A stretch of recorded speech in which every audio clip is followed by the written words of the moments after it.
तुलसी शास्त्र उपदेश कांड। तुलसिया संसार में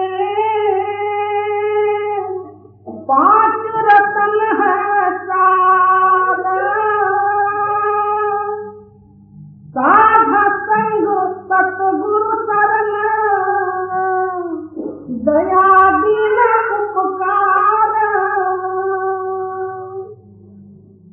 परम संत सदगुरु तुलसी साहिब जी की वाणी। आप फरमाते हैं, इस माया रूपी संसार में मुख्य जो है अमूल्य 5 रत्न है। पहला जो है रत्न वो है साधुओं का समागम। जब तक साधुओं का समागम नहीं होगा तब तक जो है हमारे हृदय के अंदर में दुनिया का जो है समागम रूपी जो है जो भाव भरा हुआ है वो पलट नहीं सकता। इस वास्ते जो है साधुओं का समागम की आवश्यकता है। सत्संग सम तीर्थ नहीं कोई। दुनिया के अंदर में सत्संग के समान दूसरा कोई तीर्थ नहीं। यही बड़े अमूल्य जो है रत्न है। कौन से? साधुओं का समागम पहला, और सतगुरु शरण दूसरा। जो है साधुओं के समागम से ये पता लगा हमको सत्य क्या होता और असत्य क्या है। तो पता लगा कि सत्य आत्मा, असत्य जो है दिखने वाली जो है वस्तु, ये जो है असत्य यानी सांसारिक सामग्री। फिर सत्य का जब अपने को ज्ञान हुआ, उसका प्राप्ति का विचार अपने अंदर में पैदा होगा। इस वास्ते जो है इसके ख्याल में आएगा कि वो किस तरह से मिल सकता, तो गुरु के शरण में। गुरु नाम कोई जो है आदमी का नहीं। गुरु नाम अंतर्मी सत्य शक्ति के साथ जो कनेक्शन देने वाली जो युक्ति है उसका नाम जो है गुरु है। जब तक ऐसा पूरा सद्गुरु का मिलाप नहीं होगा तब तक जो है हमारा चित्त सांसारिक ख्यालों से हट के अंदर नहीं आएगा। साधु संग सतगुरु शरण, फिर क्या कहते हैं? दया दीन उपकार। फिर जो है तीसरा दया। सर्वत्र प्राणी मात्र में जब तक हमारे अंदर में दया उत्पन्न नहीं होगी तब तक हम दयाल रूपी परमात्मा को अपने हृदय में बिठा नहीं सकते। दूसरे को देखा, इससे किस तरह से मैं लाभ उठाऊं, इसको दुख मिले तो कोई हर्जा नहीं, नुकसान हुए तो कोई हर्जा नहीं, और अपना लाभ होना चाहिए, अपने को सुख मिलना चाहिए। ये भाव जब तक है तब तक उसके हृदय में दया कायम नहीं रहेगी।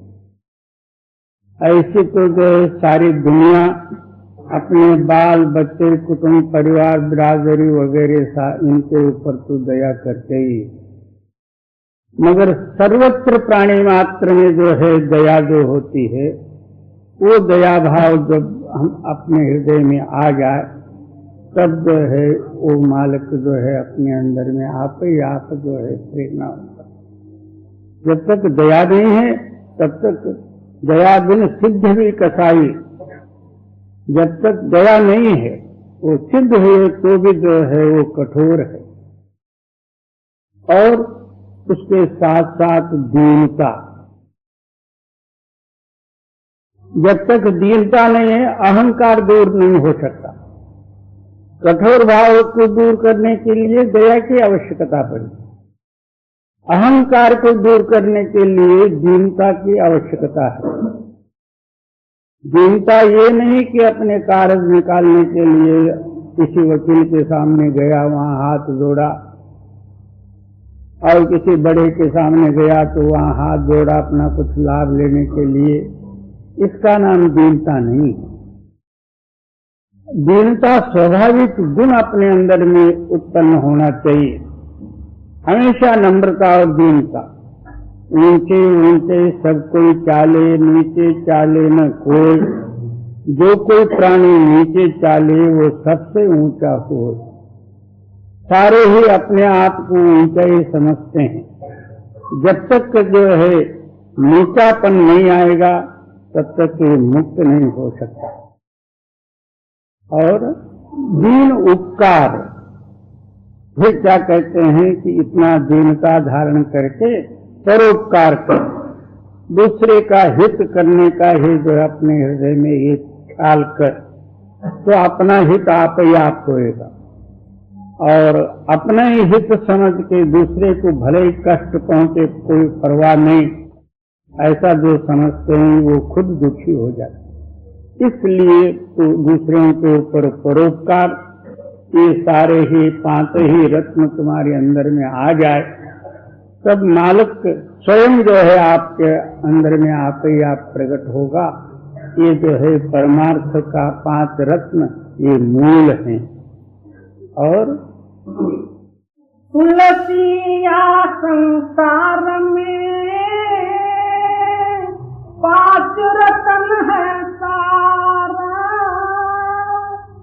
साध संग सतगुरु शरण, दया दीन उपकार, जैसो तैसो पाप की आवे गुरु की ओटा, गांठी बांधे संत से ना परखे खरखोटा। कितना भी पाप की होए, एक बार सारा ही अहंकार को त्याग के गुरु के शरण में जाए तो कोठावधि पाप भी होवे तो संत जन जो है उस पापों के तरफ नहीं देखते, केवल हमारे अंतःकरण के आधार में जो कुछ भी आधार शक्ति है आत्मा, उसके तरफ ख्याल रखते वो सारे को जो है उद्धार करने का प्रयत्न करते हैं। जब वो संत हम लोगों को परखना चाहे तो फिर हम कदापि जो है मुक्त नहीं हो सकते। उन्होंने यही समझते हैं कि ये सारे ही जीव पिछले कर्मों के आदि में ही उनका जन्म हुआ है और हर एक के अंदर में पाप भरा हुआ ही रहता है। उस पाप के तरफ न देखते हुए शरण आए के ऊपर दया करके उनको उद्धार करने का ही उनका एक प्रयत्न है। जिस तरह एक जो है मला उसको तो जो है अपने नौके में बिठा के ले जाने का ही रहता है। वहाँ कोई जो है पापी होवे पुण्यवान होवे, बड़ा हुए छोटा होवे, उसको तो नदी से पार करना है। इसी तरह संत जन जो है हम लोगों के पाप और पुण्यों की तरफ न देखते हुए अपना सद्बोध देते जीवों को मुक्त करने का ही मुख्य एक उनका ध्येय समझते हैं। होना काई ना लगे, लोहा घुन नहीं खाया, बुरा भला जो गुरु भक्त कबहू नरक नहीं जाया। अब शेरा मार के कहते हैं सोना जो है कितने भी दिन रखो उसके ऊपर जंडाल नहीं चढ़ेगा और लोहे को कीड़े नहीं लगेंगे। इसी तरह बुरा या भला कोई भी होवे जो गुरु भक्त वो कदापि नरक को नहीं जाता। इससे आप ये नहीं समझना कि हमको नाम मिला है मैं कितना भी बुरा और चोरी यारी करे तो भी कोई हर्जा नहीं, ये न समझे, मगर संतों के कृपा के जो है शक्ति को वर्णन करते हैं। जी, दर दरबारी साध है, उनसे सब कुछ होया, तुरंत मिला ले नाम से, उन्हें मिले जो खोया। मालिक के दरबार में वही जो है साधु जन ही मुख्य हैं। जिस तरह यहाँ कोई मंत्री महामंत्री और राजे महाराजे को मिलना हो तो पहले उनके सेक्रेटरी को मिलना पड़ता, इसी तरह सत्य दरबार में साधुओं का ही जो है मुख्य स्थान है। उनसे जाके जो कोई मिले वो मालिक के साथ मिलाप कर देते हैं। इस वास्ते पहले जो है तू साधुओं की सेवा, साधुओं का दासत्व, उनकी प्रसन्नता प्राप्त कर ले तो मालिक आप ही आप जो है आपको मिलेगा। जी, काम क्रोध मद लोभ की जब लग मन में खाना, तुलसी पंडित मूर्खा दोनों एक समान। आप ही सिद्धांत देते हैं। जिसके अंदर में काम और क्रोध और लोभादि भरे हुए हैं, क्या पंडित होवे, क्या बैरागी होवे, क्या कोई भेटधारी साधु होवे, तो जब तक ये तीनों गुण प्रधान जिसके हृदय में हैं, मूर्ख क्या और पंडित क्या दोनों एक बराबर है। वो पंडित पढ़ लिया और अंदर जो है लोभ भी है, काम विकार भी है और क्रोध भी है, तो फिर मूर्खों में और उनमें फर्क क्या, दोनों एक समान। जी, पानी बाढ़ो नाव में, घर में बाढ़ो दाम, दोनों हाथ उलिटिए यही सयानों काम। मालिक की कृपा से कोई धन प्राप्ति हुई तो जो उस धनवान पुरुष को उससे काम लेना चाहिए, क्योंकि ये द्रव्य जो है हमारे साथ आने वाली नहीं, बल्कि जो है 16, 17, 20 और 30 माड़ी जो ऊंचे से ऊंचे बने हुए हैं, वो भी जो है हमारे साथ आने वाली नहीं है, क्योंकि एक दिन इसको नीचे आना ही पड़ेगा और मट्टी के अंदर में मिलके मट्टी बनना ही पड़ेगा। और कितने ही धनवान होवे मगर उससे काम लेने में जो है विचार है। जिस तरह एक नौका जो है नदी में छुटा हुआ है और उसको कहीं जो एक होल पड़ गया, छेद पड़ गई, तो अंदर पानी भरने लगा, तो सारे जैसा जो है दोनों हाथों से जो है पानी जो है नदी में फेंकते जाते हैं, ताकि जो है अंदर पानी का वजन ज्यादा न हो और डूबने का खतरा। इस वास्ते इसी तरह धनवान पुरुष को ये चाहिए कि बड़े जितना जो है धर्म कार्य में यानी सत्य कार्य में जो है उसको लगाते जाए। नहीं तो बहुत से लोग कोई ना कोई एक मंदिर मठ बनाए और उसके अंदर में फलाने ने इतना दिया, फलाने ने इतना दिया, एक बोर्ड लगाए और अपना नाम करे। इसका नाम जो है धर्म नहीं होता। एक तो फिर भी जो है ये झूठे नाम को बढ़ाने का ही होता। निस्वार्थ रूप से जो है आप परोपकार करें। जी, 4, 18, 9 पढ़े, शट पढ़ खोया मूला, तुरंत शब्द चिन्हे गिना, जो पंछी चंदूला। कहते हैं कि 4 और 18, 4 वेद और 18 पुराण, 9 व्याकरण और 6 शास्त्र, ये सारा ही पढ़ लिया, मगर सत्य नाम रूपी जो है मूल ध्वनि को नहीं समझा। तो जिस तरह एक चंडोल पंछी, छोटी सी चिड़िया होती है, वो पिंजरे में रख के ऊपर से जो है कुछ कपड़ा ढांको हो तो अंदर ही अंदर जो है बोलने लगता, बहुत अपना जो है मीठी बोली से।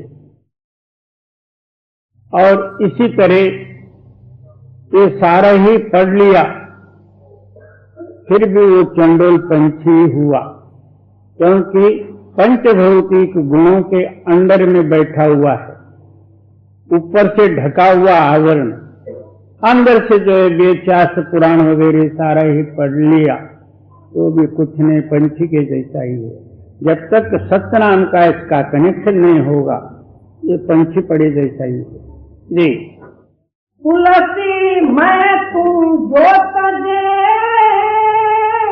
भजे दीनगत होया, गुरु नवे जो शिष्य को साधक कहावे सोया।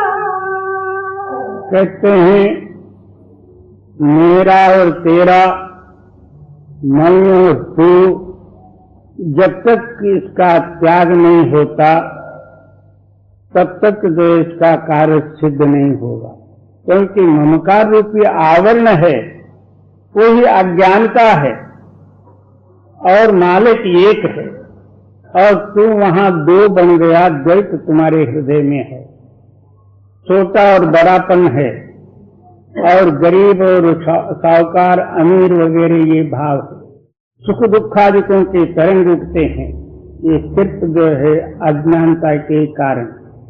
और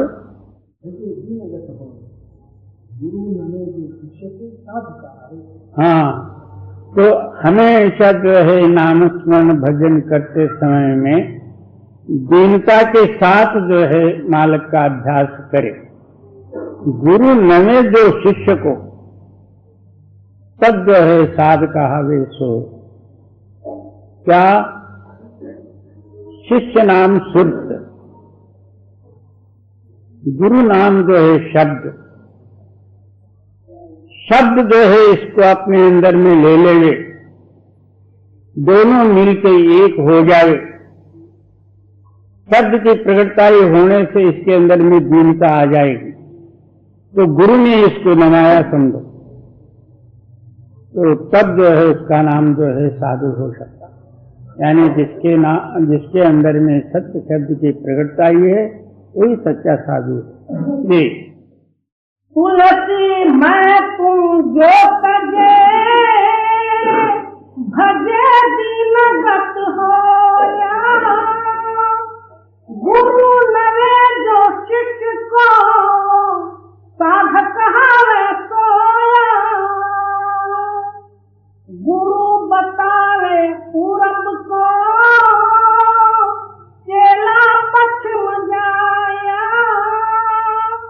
अंदर ताती कपट की मिले जो क्यों कर आया। गुरु ने बताया पूरब को, चेला भागा पश्चिम को, अंदर जो है पर्दा रह गया। इन दोनों का मिलाप कैसा होगा? एक जो है शिष्य घर बार छोड़ के गुरु की सेवा में गया,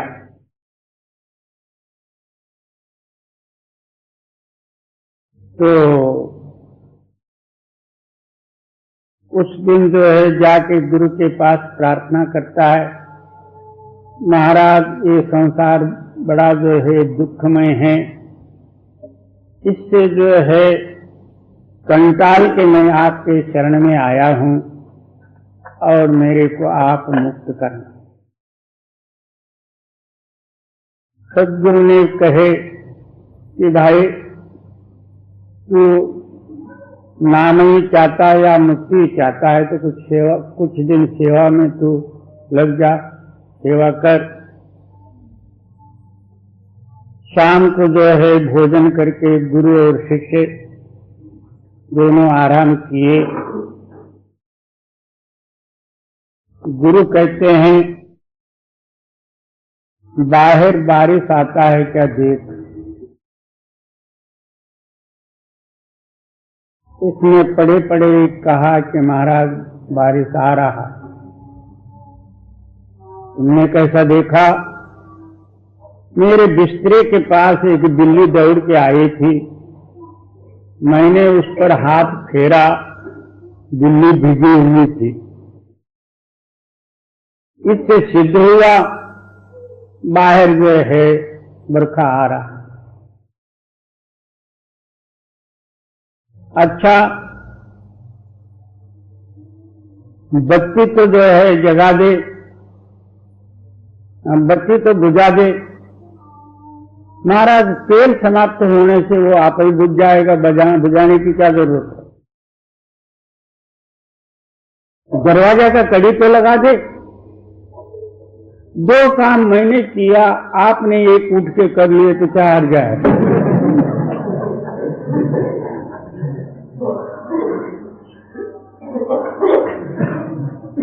इस तरह जो है गुरु की सेवा नहीं होती।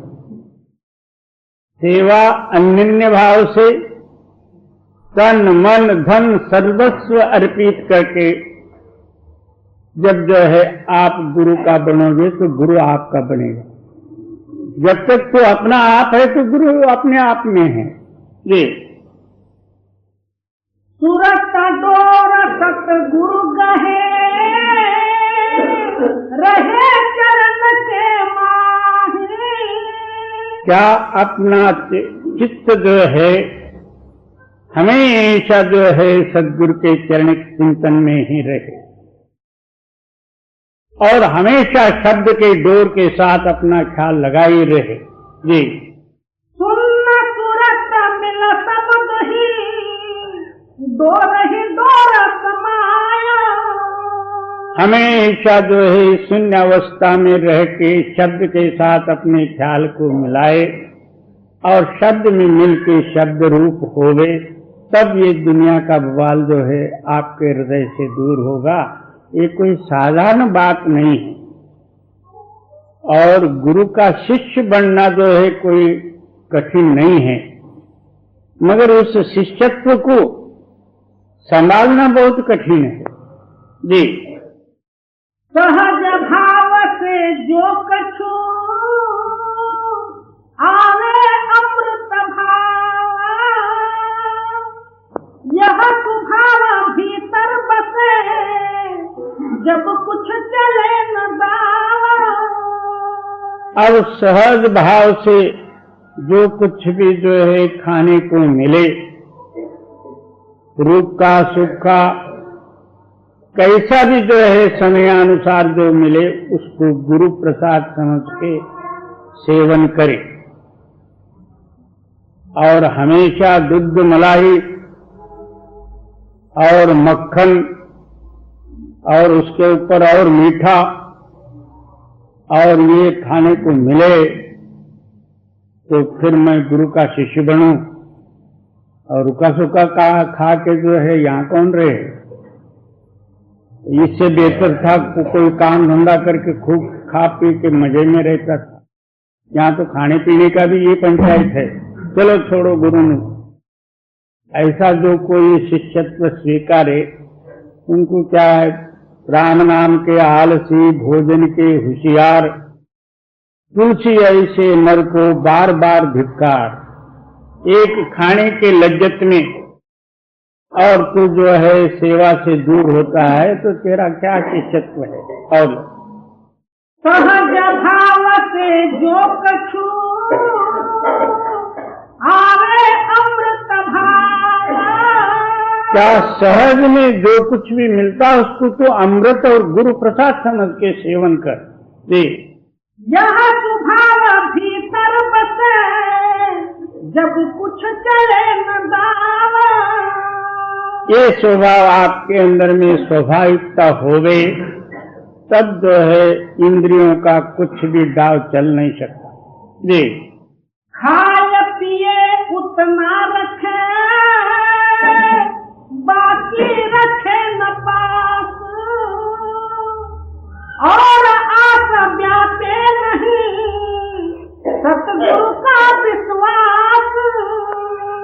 एक केवल अपने हृदय में गुरु का विश्वास ही रखे और पैसा, ब्याज, सरल ब्याज, चक्रव्याज ब्याज ये बढ़ा के गट्ठड़ बांधने का प्रयत्न न करे, क्योंकि जो आज दिया वो कल भी देगा, जो कल देगा वो आगे भी देगा। पहले बना प्रारब्ध, पाछे बना शरीर। आप जन्म लेने से पहले मां के स्तन में जो है दूध डाल के आपको जन्म दिया है। तेरे को कुछ भी पता नहीं था खाना पीना क्या होता है, मगर उस मालिक ने पहले ही जो है तेरी तैयारी करके तेरे को जो है इस दुनिया में भेजा हुआ। अब इतना बड़ा हो गया तो तेरे को खाने को नहीं मिलेगा, मगर ये नहीं सोचता। ये तो लोभ और कामादिक विकार और क्रोध वगैरह इसमें भर के अपना जीवन नष्ट कर लेता। जी। गृहस्थी है हृदय गया, भूखे कछु खिलाया, बात सनातन यो कहे, सभी सभी गोहराया। और गृहस्थी है हृदय गया, भूखे कछु खिलाया, बात सनातन यो कहे, सभी सभी गोहराया। क्या गृहस्थी जब बना, यानी 4 आश्रम है, गृहस्थ, वनप्रस्थ, ब्रह्मचार्य और संन्यास। तो ये न समझे कि गृहस्थियों को मुक्ति नहीं होता। राजा जो है जनक, राजा होते हुए विदेह रूप में थे, देह होते हुए देह से अलग रहते। गृहस्थियों को भी जो है मुक्ति होता, मगर गृहस्थ के रूप में रहे। जो गृह में अस्त हो गए उसका नाम गृहस्थी है। बाल बच्चे, कुटुंब, परिवार इसमें डूब गए, ये गृहस्थी तो जो है दुनियादार है। और गृहस्थ आश्रमी वो हैं जो भूखा नंगा कोई भी अपने पास आवे, इतना उदारता रखे, आप भले ही भूखा रहे मगर उनको जो है खाने को देवे। और ये जो है गृहस्थियों का धर्म है। इतना धर्म रख के आप मालिक का नाम स्मरण याद करें, क्योंकि दया तो आपके हृदय में आ गई। और नाम स्मरण करो तो जो अंदर प्रकाश हुआ, द्वैत भाव निकल गया, वहां आश्रम का कोई संबंध नहीं। गृहस्थी रहो, त्यागी रहो। और त्याग अवस्था धारण किया और जंगल में बैठा और दुनिया का याद किया तो वो त्यागी क्या, वो तो जो है दुनिया में ही है। जी। रस इंद्रिय गुण स्वाद से बंधन भया अजान, जान भुला लो आदत को बाबे जन्म सिराना। अब जो इंद्रियों के रसों में जो डूबा हुआ है, इसके जैसा जो है अज्ञानी जड़ जीव कोई नहीं है। हर एक इंद्री जो है इसको खींच रही। 5 कर्मेंद्रिय हैं और 5 जो है धर्मेंद्रिय। कर्मेंद्रिय केवल क्रिया करने वाली है और धर्मेंद्रिय उसको जानने वाले। आंख जो है देखता और उसका विचार करता, कान श्रवण करता शब्द और उसका विचार करता,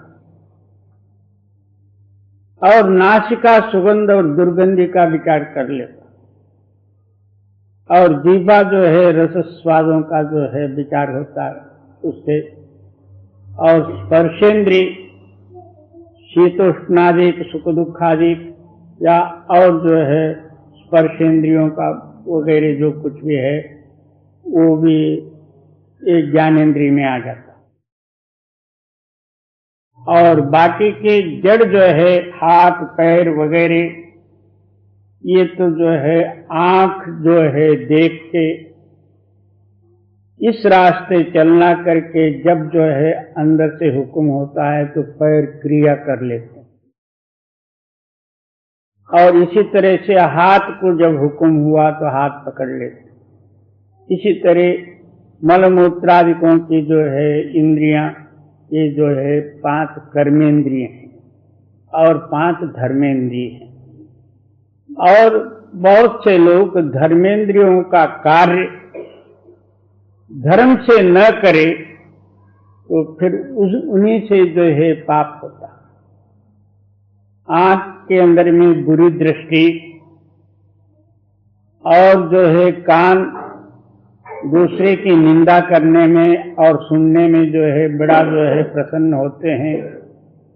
वाक के ये भी जो है उसी तरह दूसरे की जो है निंदा करे और उसमें बहुत खुश होगा और अपनी निंदा हुए तो बहुत दुखी होगा। इस तरह जो है 5 ही इंद्रियों को अपने बस में करना यही एक मुख्य साधन है। पहले जो है रस इंद्रिय खाने के इंद्रियों को रोकना और फिर जो है कानेंद्रिय अपना बड़ाई सुन के जो है बहुत खुश होता और निंदा सुन के दुखी हो जाता। और आंख जो है बुरी दृष्टि से जो है हमेशा देखना और जो चीज देखी वो जो है चाहिए करके जो है उसको प्राप्त करने का प्रयत्न करना। ये सारे ही ख्यालों को छोड़ के आंख से जो है अंदर जो है दृष्टि लगा के देखना और अंदरी श्रवण में जो कुछ भी आवाज होता है उसको सुनना और मुख से जो है उस मालिक का नाम स्मरण करना, मन उसके साथ लगा के तब जो है ये सारे इंद्रियां अंतर्मुख हो जाए तो मन खड़ा हो जाएगा। और इंद्रियों के द्वारा जो है मन जो है बाहर दौड़ा दौड़ी करता हो और आंखें बंद करके आप अंदर बैठो तो उससे कुछ भी नहीं हो सकता। इसलिए पहले अपना इंद्रिय वशीभूत कर ले। और रस इंद्रिय गुण स्वाद से बंधन भया अज्ञान, जान भुलानो आद को बादे जन्म पुराण। ये नहीं समझा इन सारों को जो है ताकत देने वाली शक्ति कौन सी है। जो आद स्वरूप रूपी सत्य ताकत या आत्मा जब तक इसके अंदर में है तब तक ये सारे इंद्रियां काम करते हैं। जब श्वास प्राणवायु बंद हो जाता उसी वक्त आंख भी रहते हैं, कान भी रहते हैं, मुख भी रहता, सारा अवयव रहता, मगर कुछ भी कर नहीं सकता। इस वास्ते पहले उस आदि स्वरूप को समझे तब ये बंधन से निवृत्त हो सकता। और इंद्रियों के स्वादों में जो भूला फिर 84 जाना पड़ेगा। जी वर्ग छाड़ सब देव यहाँ नरतन मांगत झारा, यह विचार मन में करे तब पावे निर्धार। इस देही को लोचे देवा, स्वर्गाधिक में रहने वाले देवी देवतादिक सहित नर्तन की आशा करते हैं। देवी देवतादिकों के शरीर में हम लोगों से वैभव सुख और आयुष्य बड़ा होगा, शक्ति भी बड़ी होगी, परंतु मुक्ति उन शरीरों में नहीं है। केवल मनुष्य शरीर में ही उस मालिक ने मुक्ति की शक्ति रखी हुई है। मुक्त होने का मार्ग भी इसके अंदर में रखा हुआ है। इस वास्ते ऐसा सुंदर नर शरीर प्राप्त होते हुए और आप इंद्रियों के स्वाद में जो इसको गमा दोगे तो अंधे के हाथ में हीरा मिला, कंकड़ समझ के फेंक दिया। इस तरह होगा जी। स्वर्ग छाड़ सब देव यहाँ, नरतन मांगत झारा, यह विचार मन में करे, सब पावे निर्धारा। तुलसी ऐसी प्रीत कर, जैसे चंद्र चकोरा, चोट झुकी गर्दन लगी, चितवत वाही और। अब ध्यान की विधि बतलाते हैं और उसके साथ साथ साथ जो है प्रेम भी है। जब चंद्रोदय होता है उस टाइम में चकोर पक्षी का एक स्वाभाविक गुण होता, चंद्र के तरफ एक टक ध्यान लगाना। चंद्र मध्य रात्र में जो है सिर पर आ जावे तो चोंच जो है ऐसे ही ऊपर खड़ा करके जो है एक सर का टक लगाते ही रहे। जब पश्चिम को जावे चोंच नीचे ऐसा फिर के बैठने का जो है उसका ख्याल नहीं होता है, ऐसे चोंच को घुमाते हुए नीचे जमीन पर लग जाता है, मगर उस ध्यान से नहीं हटता।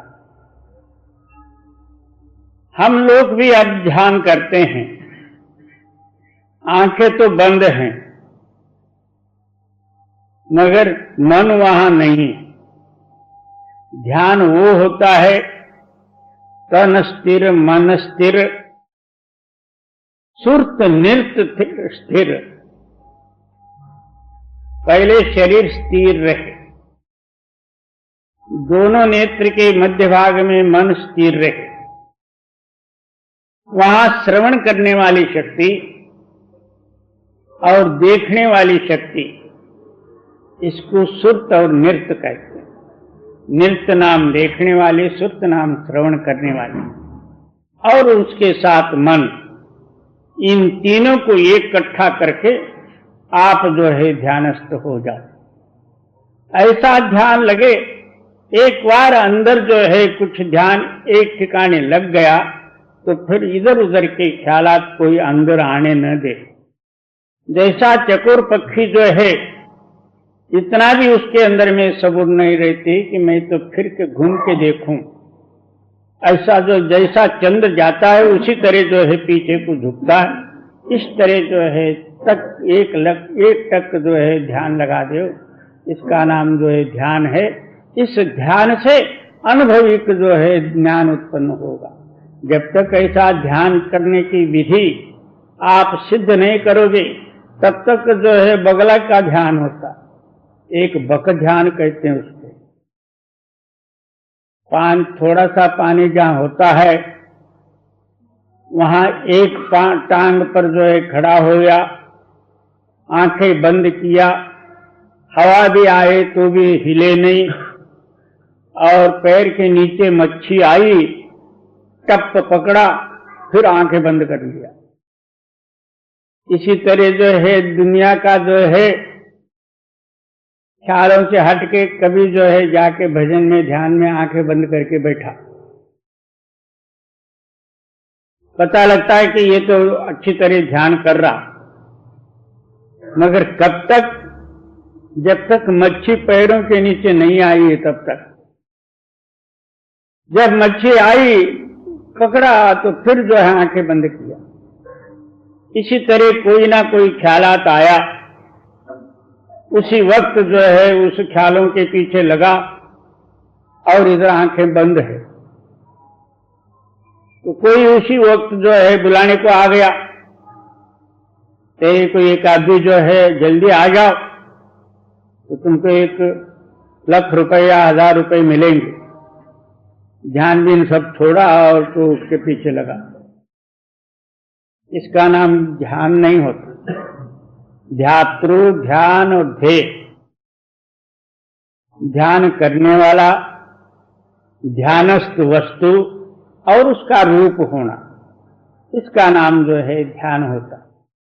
हम ध्यान करते हुए अपने आप में हमें रहते हैं, मैं ध्यान कर रहा हूं, मेरे को ये दिखे, ऐसा देखूंगा, इसी खटपट में रहते हैं, मगर हमारा ध्यान नहीं होता वो।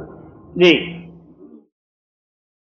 तुलसी ऐसी प्रीत कर जैसे चंद चकोरा, सोच झुकी गर्दन लगी चितवत वाही और, उत्तम और चंडाल घर जहाँ दीपक उजियार, तुलसी मते पतंग के सभी जोत दिखतार। अब जो है पतंग एक रोशनी का जो है आशक है। क्या वो चंडाल के घर होवे, क्या राजा के घर में जो है बत्ती होवे, उसके लिए तो दोनों एक समान है, एक बत्ती की जरूरत है उसको। इसी तरह आप गरीब होवे, अमीर होवे, या कैसा भी कोई होवे, कितने ही सुख दुखादि का आन पड़े, वो ऊंच नीच नहीं देखता, एक सरिका जो है टक लगा के उसमें मालिक में मिलने का ही एक मुख्य ध्येय सामने रखता। इस तरह आप एकता रूप से उस मालिक का ध्यान करोगे तो वो आपके अंदर में है। उसका नाम है अंतर्यामी, यानी अंतरी भाव को समझने वाली ताकत। और उनके सामने जो है हम बक ध्यान धारण करें तो फिर वो नहीं जानता ये तो ध्यान किस तरह से कर रहा, क्या क्या सोच रहा। एक पहले शुरू यहाँ एक भंडारा किए थे हम लोग, एक पंडित को बुलाए थे रसोई बनाने के लिए। 2-4 सत्संगी उनके हाथ के नीचे दिए थे। पास में जो है नल था, वहां जाके स्नान करके आया, रुद्राक्ष का माला लिया और चूल्हे के सामने बैठ गया। फेरते पानी डालो उसमें, लकड़ी डालो उसमें, वो ढांक कर रखो, और इधर माला फिर रहा। तो एक सत्संगी था, पंडित जी पहले माला तो फेर लो एक, नहीं तो जो है चूल्हे के सामने बैठ के रसोई करो एक। ये माला क्या फेरना है बेचारी, माला बेचारी क्या करे, उसमें डारी सूत और जब माला बनाई काष्ठ की, उसमें डारी सूत, माला बिचारी क्या करे, जपने वाला कपूत। माले ने क्या करना है, जैसा फेरा वैसा फेरा। जी। तुलसी कमल न जल बसे, रवि शशि बसे आकाश, जो जाके मन में बसे सोता ही के पास। कहते हैं आप सोच लो मालिक कहाँ है, कौन देखा है, ऐसे ही अपना जो है लोग कथन करते गए हुए हैं। ये सब जो ऐसा ही है। आप विचार करो, सूरज जो है आकाश में रहता और कमल जो है पानी में रहता। सूर्योदय होते ही साथ कमल खिल जाता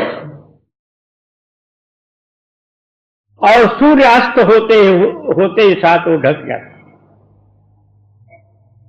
इसी तरह जिसके मन में जैसा भाव है उसी तरह जो है मालिक उनको फलदायक है। कोई कहे मालिक ऐसा है तो वैसा ही है, तू जैसा है वैसे ही मालिक है। कोई निराकार को भजा, किसी ने कहा कि मालिक चतुर्भुज है विष्णु, और पंचमुखी शंकर, दसमुखी रावण, तीन मुख के दत्तात्रेय, वैसे ही है। जैसा आप कहो वैसे ही है।